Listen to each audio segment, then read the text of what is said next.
那家人的协和电厂要改建天然气接收站，嘛引起当地反对。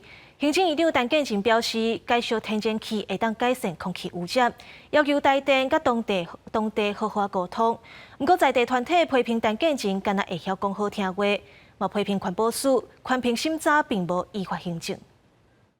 来到10只预定地外的家人活宝山，行政院长陈建仁陪同总统蔡英文，沿着美丽海峡骑脚踏车，面对最近一直有争议的协和电厂改建案，陈院长表示，燃油机组换做燃气机组以及换油，那会当确保北台湾能源供应，也会当互家人空品更较好，爱经济部甲台电做好更较好的沟通。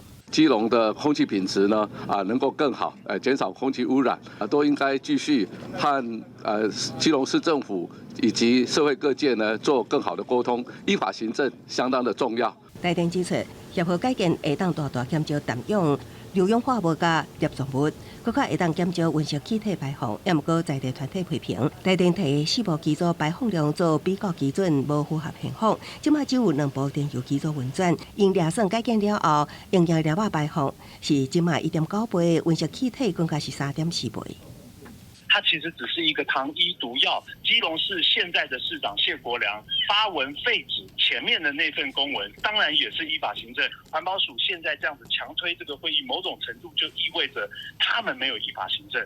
在地团体补办环保署报告，家人市府已经撤销同意开发函，也要强行进行环评审查。